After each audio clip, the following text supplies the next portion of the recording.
Hello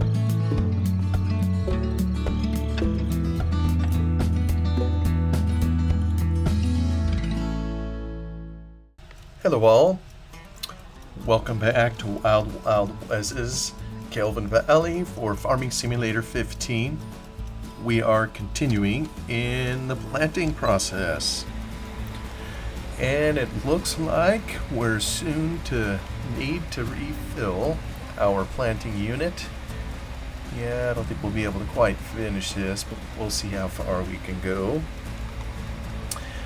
I've been doing a little work on some modding projects here of late that I'll be looking forward to showing as soon as I get through planting. You know, when you're renting equipment, and I don't know if it flashed on the screen, you know, that our lease is coming up. Yep, there it is, rental contract ending. What's it ending? Oh yeah, I'm gonna have to roll it. We'll just roll it over and it'll be what it'll be. Get turned around here. Yeah, when you do that, you're not able to show kind of the fruit of your labor, if you will, on the modding side. But here's what I've been working on. I know I mentioned this previously. I wanted the ability to walk up to any tree in the map and kind of do what's called a forestry survey. And so I wrote a Lua script that actually borrows very heavily from a couple other scripts. And I think I have it somewhat working now to where when you're on your feet, you know, you can't do it in a vehicle, but you can walk up to any tree, whether it was put in the map at the beginning or if it was something that was planted later by the player. And it will pop up a little box to the side, actually right down by the HUD over here, and it'll tell you what kind of tree it is. It'll tell you how tall it is. I think there's something that tells you circumference, or no, excuse me, not circumference, maybe it's diameter. You know, just some basic statistics on the tree. And, you know, I got it from two other scripts, one from FarmSim 15 and the other from FarmSim 17. And so those really helped. You know, it's so helpful when modders leave. Whoop, we are out. I gotta go get the other tractor. Maybe let me just turn that off for the moment. Oh, yeah. Oh, I did this at the beginning, that's right. Slowly selling this. Okay. Oh, yes, he's way over here. Alright, we'll drive it along the edge and hopefully not damage any of the crop. I think we're okay for the moment. But there was the two scripts that I pulled it from. There's one that I have already in the mods folder that is, and I haven't used it, you know, in this particular save.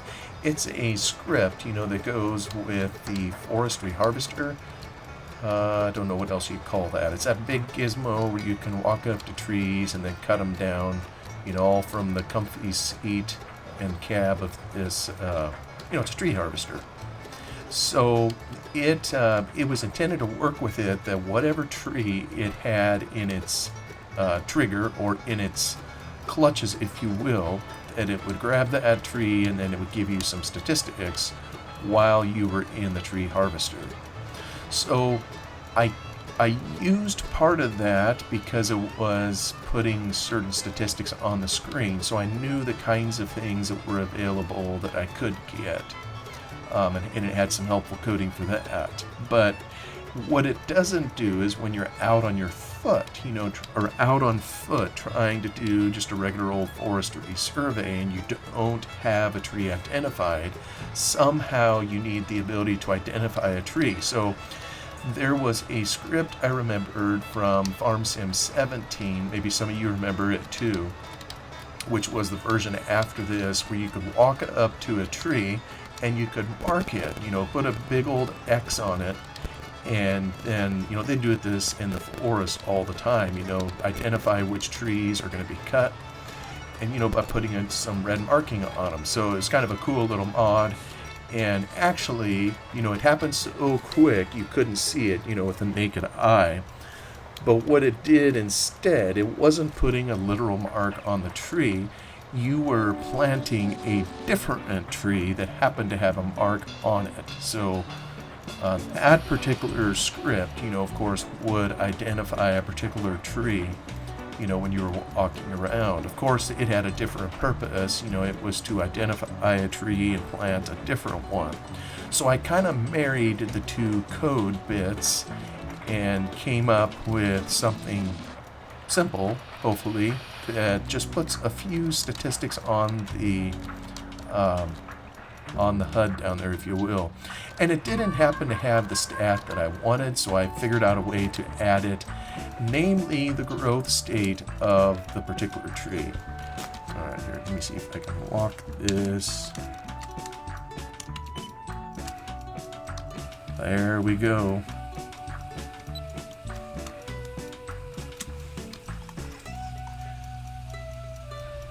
So like I say, it's very, very helpful, when you're trying to create a new mod that is similar to what someone else has done, to have the ability to look at their code and, alright, I think we're good,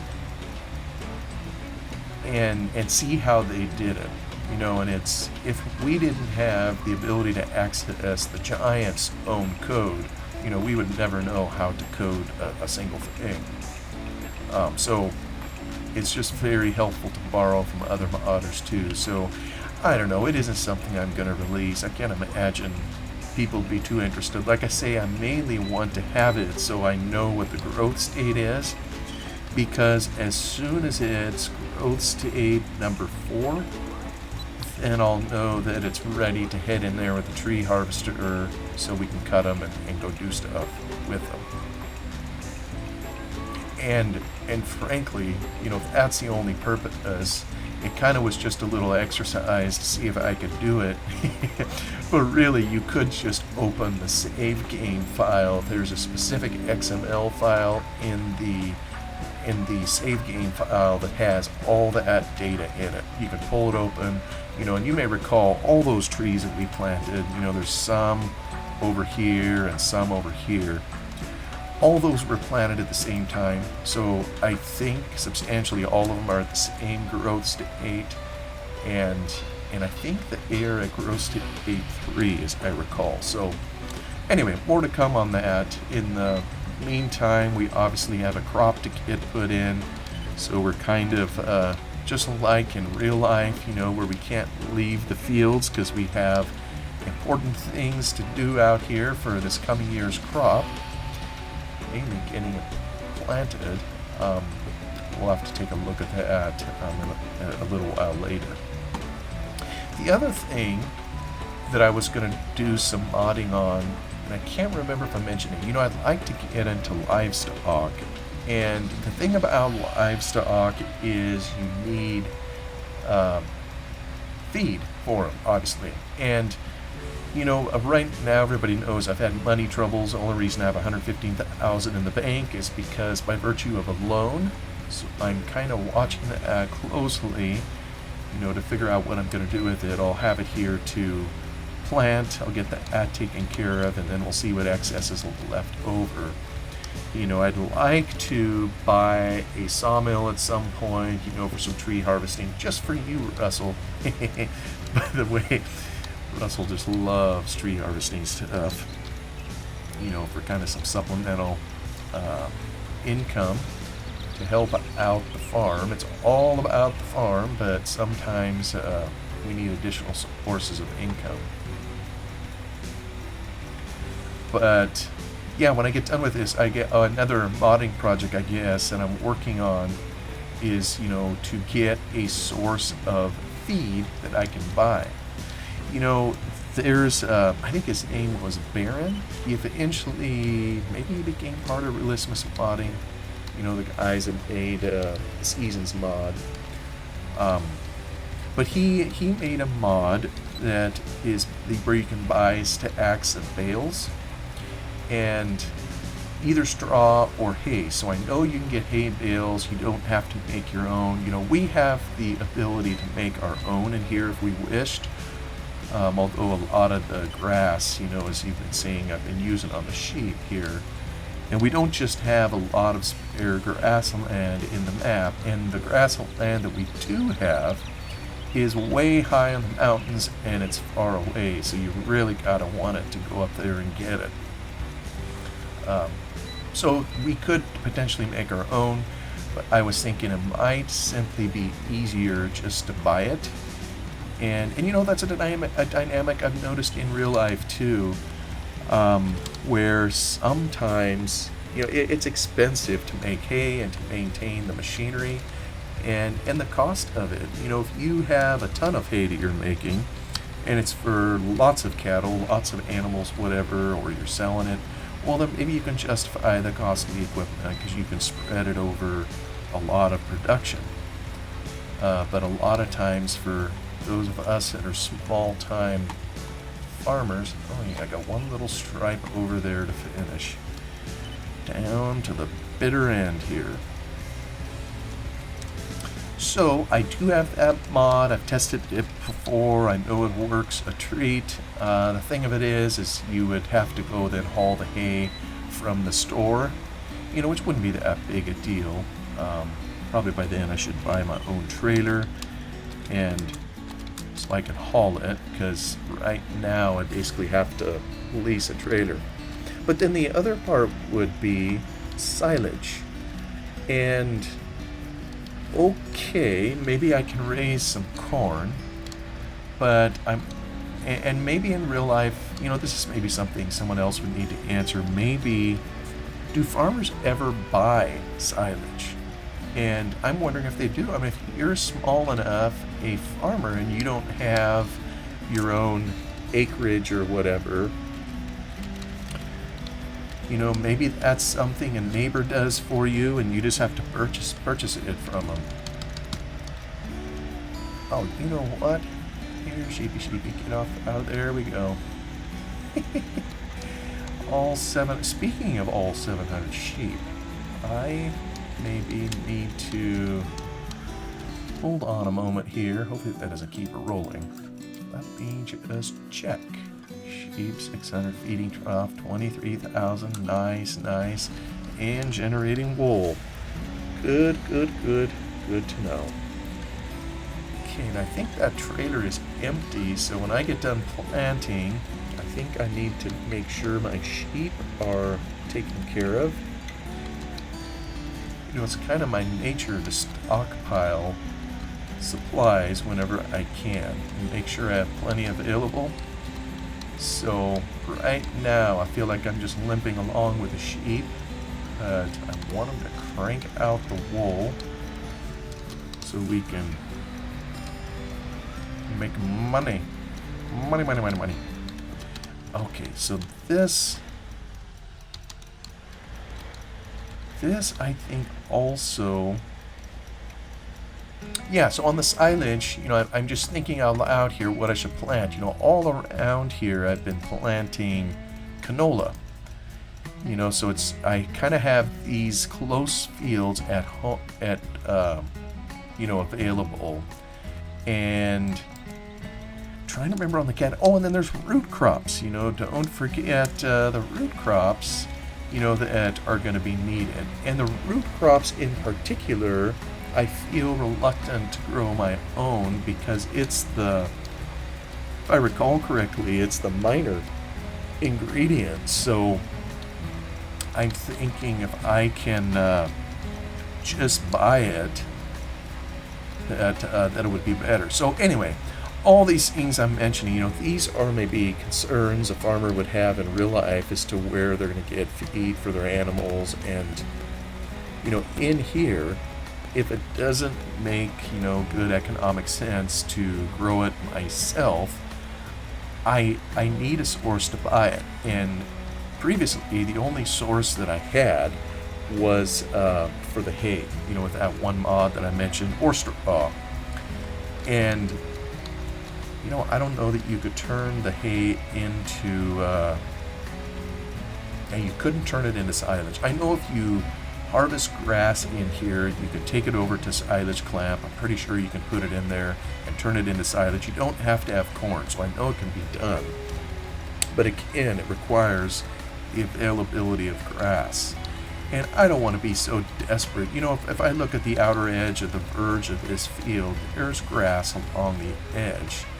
But I don't know that I'm so desperate I want to come cut around all these fields. Maybe I should. I don't know if that'd be done in real life. I suppose I would get something, you know, that would be helpful, but kind of like over here, it's a reserve for the sheep. So I was really tickled to find a mod. Well, kind of a mod. It's more a mod that you have to install in order for it to work. And so it's something I need to put in the map.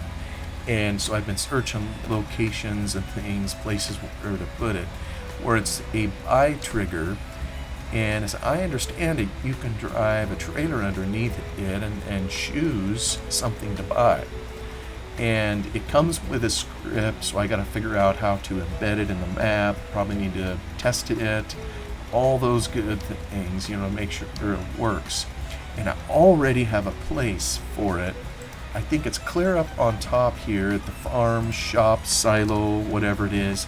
There's several random spouts coming off of this building, and there's absolutely no purpose for them currently. So I figured, well, maybe that's where I can install it. Just put this trigger underneath it and set it up so that this is where I buy those particular products for the farm. So I'm kind of looking forward to putting the ad in here. And so maybe that means I don't have to grow my own sugar beets or whatever. I just go buy them, you know, when I need them for feed. And of course, it's going to mean that I pay a little extra, and that makes perfect sense. You know, I'm gonna study the script, you know, that comes with it, and see kind of what's in it, see how it charges prices, and hopefully, what I find is that it's going to charge, you know, whatever I would be paid, you know, to sell root crops. I'm hoping that that's what the price is, you know, that it will charge me. Actually, you know what? Let me get this set up to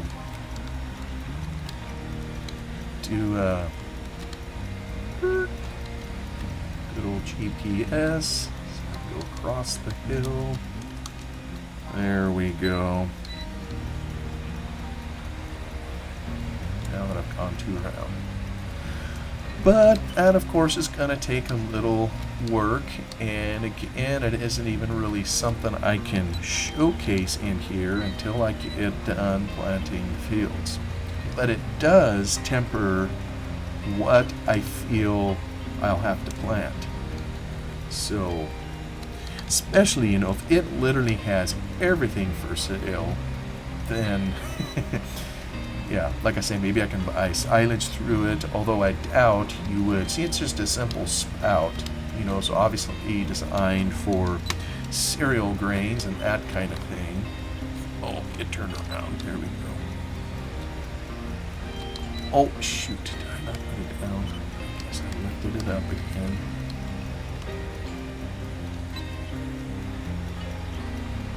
Kind of tight quarters down here, but we'll get it across the field to kind of minimize erosion.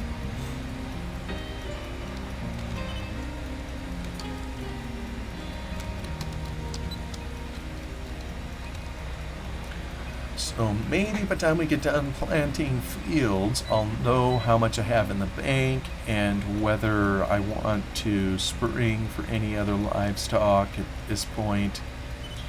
And, you know, I might, this growth cycle, I might just stick, you know, with the sheep. We'll see. Until I just want to make sure I can stay ahead of my debt. Because I had one scare earlier, and, you know, I'm still not sure I fully resolved that properly, because I also had some hiccups in my save game at the same time, to where I don't remember how the problem went away. All I remember is the loan got called, it was due, and I didn't have money to pay it, And so, but I don't remember what the repercussions were of not being able to pay. You know, most of us aren't used to going bankrupt here in Farming Sim.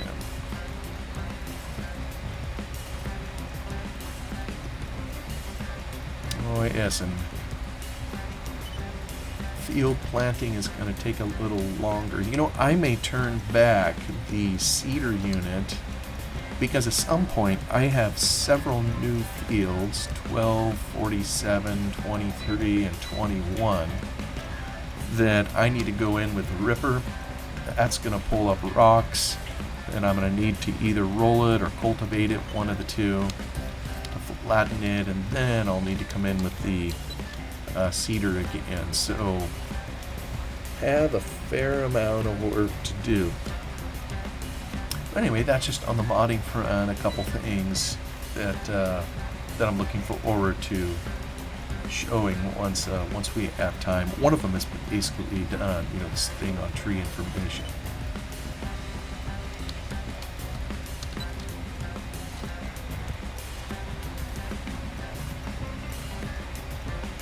It's just kind of fun to tweak a little what you have. And really, you know, when it comes to modifications to Wes's map, I don't feel I've really made all that many in here. All things considered, you know, I suppose probably the biggest change I made, just for sheer amount of time and tedium that it took to do it, was putting in all those streams, you know, that rise, you know, when it rains. Yeah, otherwise the tweaks I've made in here seem pretty basic. I don't know that I've really kept a list of the things that I've tweaked, because it's just perfect, Wes. What can I say?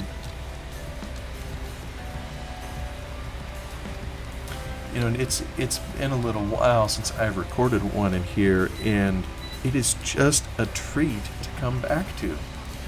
And yeah, I know the newer versions and improved graphics and all of that, but I don't know. I just come back in here and it's the colors and everything, the way he blended it all together, and it's a treat. Alright, we reached the top of the hill. Now we'll march back down it. I can keep climbing the wall here.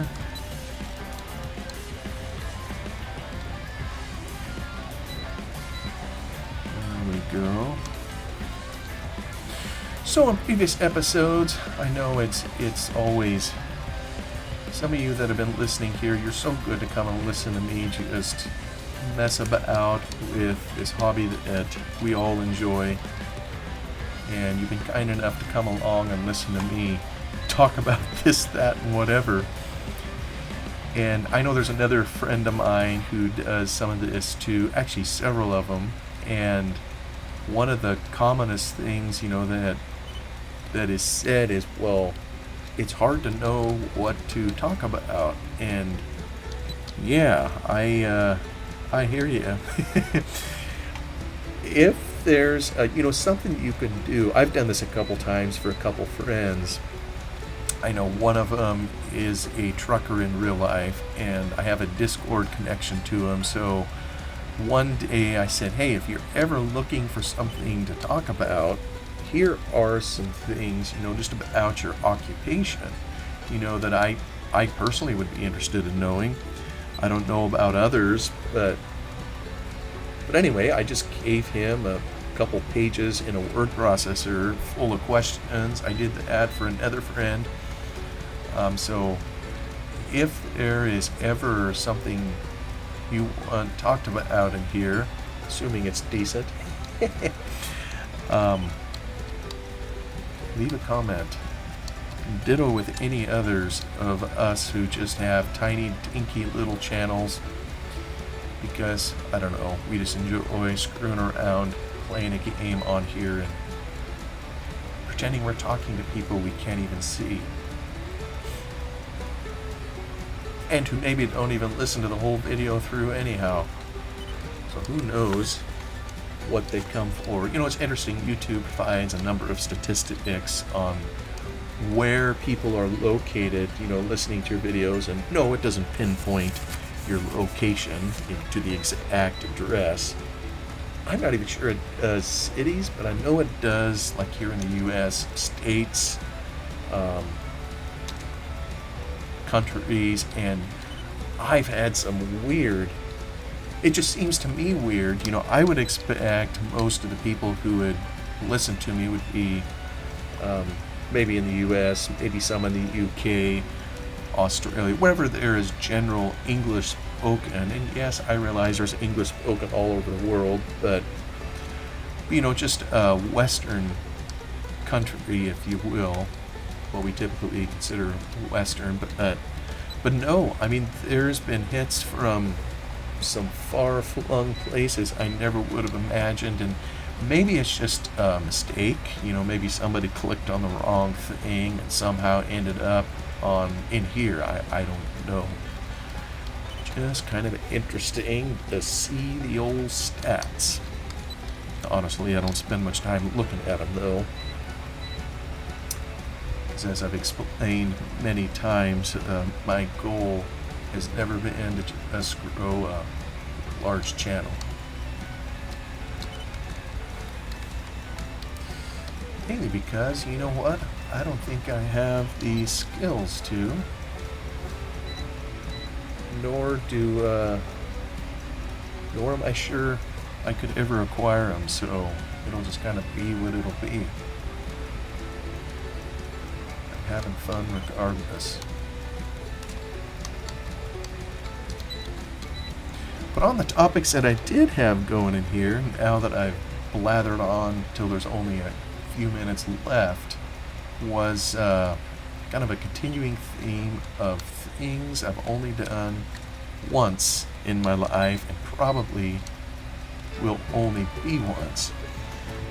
And the next one, I think the last time I talked about going to Alaska, that one's kind of iffy. I don't know. Maybe might end up there again someday.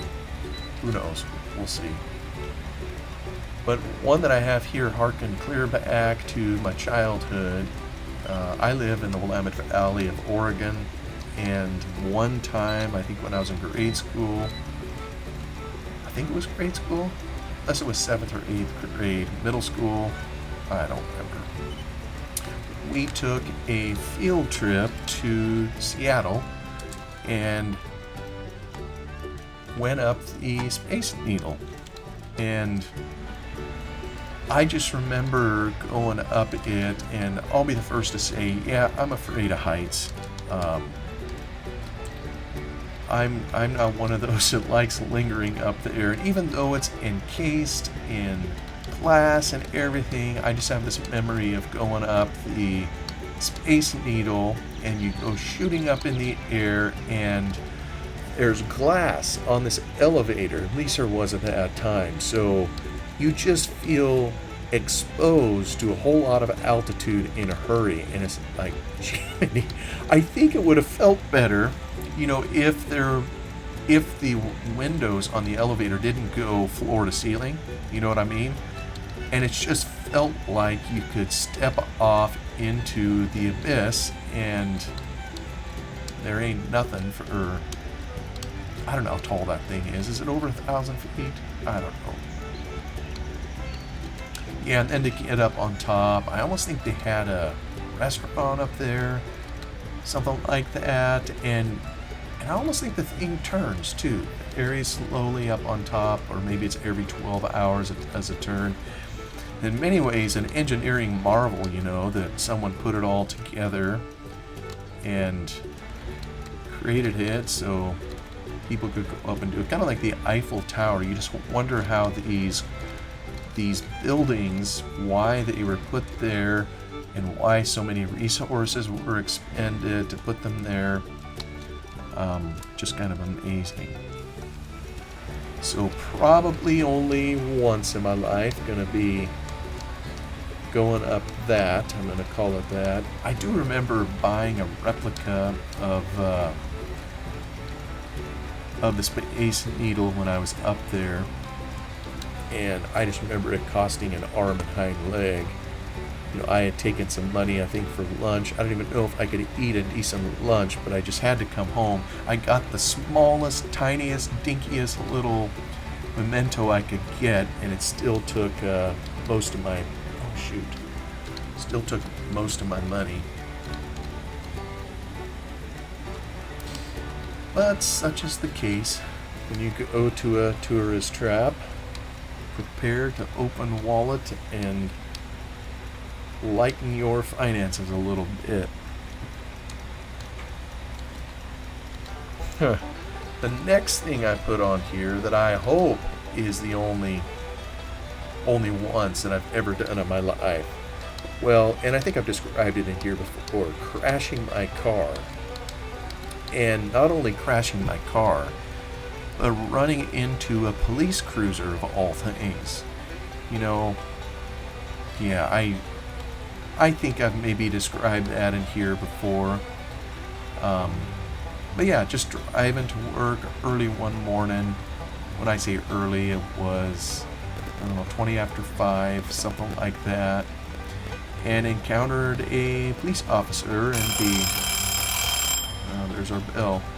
Police officer in the intersection. They were coming the opposite direction, and I had a green light. They had a red, and I just never saw them, never heard them.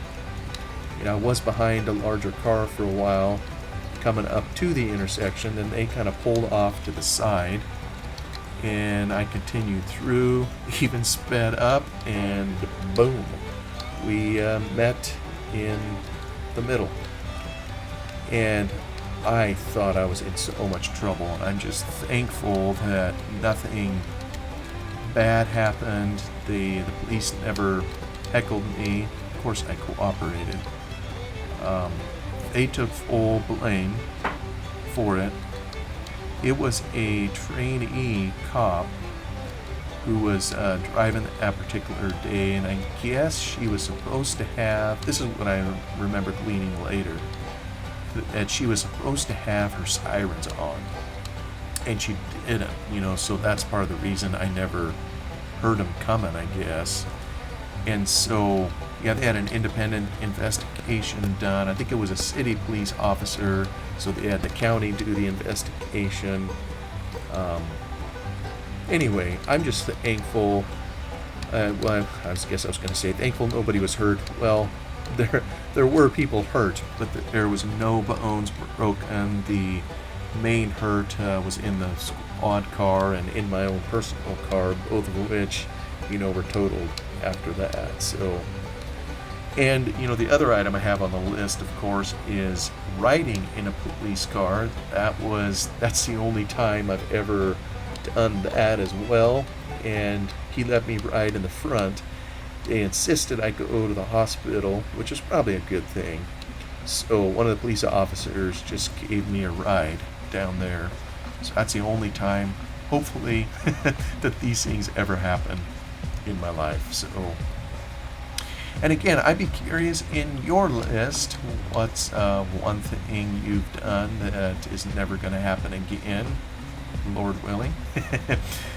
So feel free to make a comment if you're willing to share that. Otherwise, I think I've overstayed my welcome for today. Hope you all are having a wonderful day. I will see you on the next one. Goodbye.